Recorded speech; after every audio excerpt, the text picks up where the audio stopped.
Foot.fr, fournisseur officiel de football.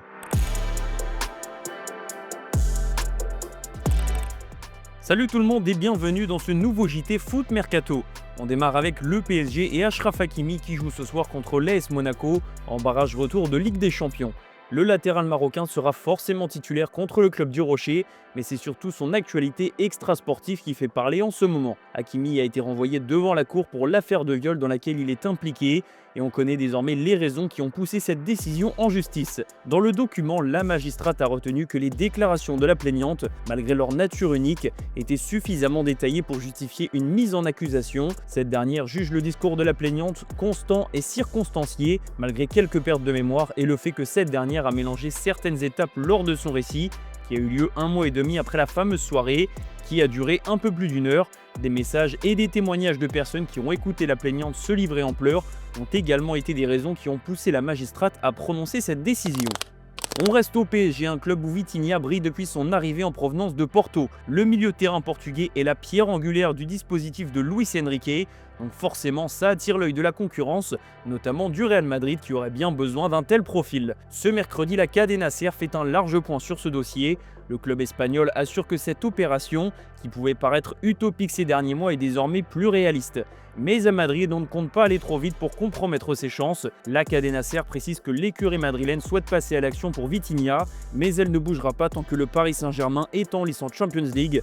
Il est ajouté que les relations entre le Real Madrid et le PSG, notamment celle entre Florentino Pérez et Nasser Al-Khelaifi, qui semblent avoir enterré la hache de guerre, se sont nettement améliorées ces dernières semaines, ce qui est une excellente chose pour le dossier Vitinha. Et enfin, le média espagnol assure que le Portugais, qui est sous contrat jusqu'en 2029, est ouvert à de nouveaux défis après son expérience à Paris.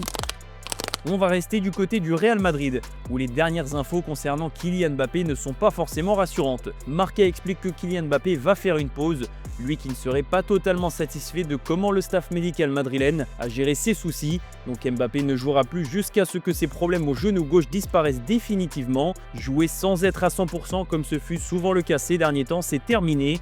L'objectif est qu'il ne force pas et qu'il se remette totalement. L'objectif est clair, qu'il soit dans un état optimal pour les huitièmes de finale de la Ligue des Champions, dont le match aller se disputera lors de la deuxième semaine du mois de mars. En cas de qualification bien sûr, autant dire que sa présence dans le groupe tricolore pour les 2 matchs amicaux aux USA face à la Colombie et au Brésil le 26 et 29 mars est loin d'être évidente et que de nouvelles étincelles risquent de sauter entre le Real Madrid et la FFF.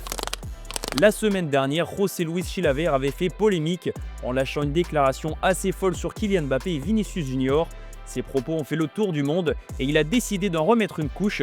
Cette fois, sa cible s'appelle Thibaut Courtois. Il a volé sa copine à son coéquipier De Bruyne et il parle de valeur. Prestiani, Vinicius l'a insulté de trouillard de merde, Mbappé lui a dit putain de raciste. Donc eux ils peuvent t'insulter mais tu ne peux rien dire. Lamentablement, il faut dire à Courtois que la Belgique est contrôlée par les musulmans avec qui ils sont complaisants et ils tapent et tuent leurs femmes. Les valeurs d'Amérique du Sud sont pro-famille. Il faut aussi dire à Courtois qu'il apprenne à jouer avec les pieds et à sortir de la surface. C'est un gardien moyen, a indiqué le Paraguayen à Radio Rivadavia. Après la sortie homophobe de la semaine dernière, Chilaver se transforme en islamophobe. Restons en Espagne et parlons du Barça.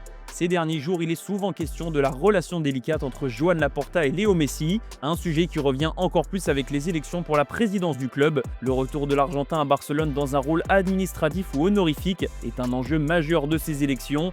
Chaque candidat souhaite rapprocher la Pulga du club, alors que les relations entre le meilleur joueur de l'histoire barcelonaise et Joan Laporta sont plutôt mauvaises. Une situation qui agace clairement Messi, comme l'indique le journal Marca. Le joueur argentin n'apprécie pas que son image soit utilisée par les candidats, surtout qu'il a décidé de ne pas prendre position dans ces élections. Plusieurs candidats l'ont approché pour le convaincre de se joindre à leur projet, mais il les a tous recalés. Son entourage a confirmé au journal que Messi ne compte pas s'impliquer dans ces élections et qu'il ne s'exprimera pas publiquement. Les socios du Barça sont donc prévenus, Messi n'a choisi aucun camp.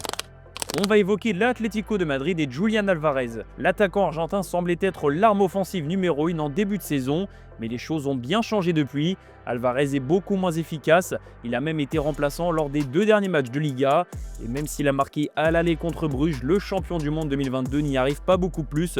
Il a d'ailleurs reçu la pire note de son équipe hier soir. Les supporters, eux, commencent clairement à en avoir marre, et Álvarez a été sifflé par une partie du Metropolitano, même si certains l'ont aussi applaudi à sa sortie. Les rumeurs concernant son avenir et un possible départ au Barça, qu'il ne dément pas vraiment d'ailleurs, ne plaident pas en sa faveur et irritent aussi les fans. La situation de Julián Álvarez est donc très floue.